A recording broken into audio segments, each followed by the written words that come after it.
She was quoted as saying, that life's about having passions, and whether it was acting or her work for AIDS charities, you could see that driving her every day. But the real passion, it seemed to me, was always men. And she had all these amazingly charismatic male figures in her life. Tonight, we've heard from Joan Collins and Larry King, two different names put forward as the great love of her life. One, Richard Burton, the other, Michael Todd. What do you think?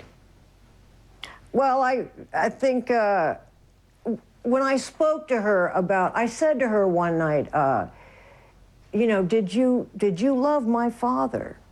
And she said, we kept Mike Todd alive, because my father and Mike Todd had been best friends. And subsequently, my father actually adopted Liza Todd.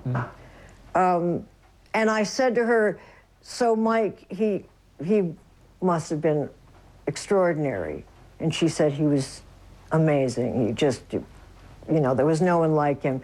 So, you know, and their relationship was obviously, you know, cut short by his terrible plane accident. So, you know, with Richard, you know, their relationship went to its natural conclusion and then began again. But with Mike, it was, you know, interrupted. But I do believe that those were the two men. Maybe you know, she and Richard had more time together, but that sense, you know, losing someone the way she did, and the plane was called the Lucky Liz, you know, that was horrible for her. The other great thing that she had was this extraordinary empathy for people who were suffering, particularly if they were addicted to something that was destroying their lives. You went through a painful addiction, and she did too herself. What was it about her that enabled her to have that empathy, do you think?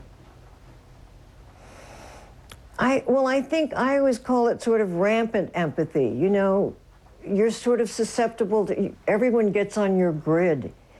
And, you know, in a way, you're trying to mute your experience to keep all that out. I mean, and I think she was just susceptible to other people's energy. And also, I think a lot of her, you know, with her, it was alcohol. And when I was, I mean, you know, that thing, when I was young, alcohol, people who drank alcohol looked like this to me. And I think Elizabeth was one of those people that looked like that. And how would you like to remember her, Carrie? How would you like the world to remember Elizabeth Taylor? She was this incredibly vital, and she had a great, great sense of humor. And I think, you know, that's something that I don't think people saw enough of with her. And she, at one point, she'd asked me to give her this award for her empathy and her, you know, all of her charity work. And I thanked her for getting Eddie out of our house. And she thought that was hilarious. And she just had she and my mother ended up laughing really so much about those times all those years ago. So I think she should be remembered as a woman who really loved life and whatever was part of that, men and you know, her acting and her friends and her family, certainly. Carrie Fisher, it's been a real pleasure talking to you on this very sad day for your stepmother, Elizabeth Taylor, and I really appreciate you taking the time. Good to talk to you, too. Thank you. Coming up, there wasn't much that could separate Elizabeth Taylor from her jewellery, but her devotion to one cause led her to sell a precious ring. More on that when we come back.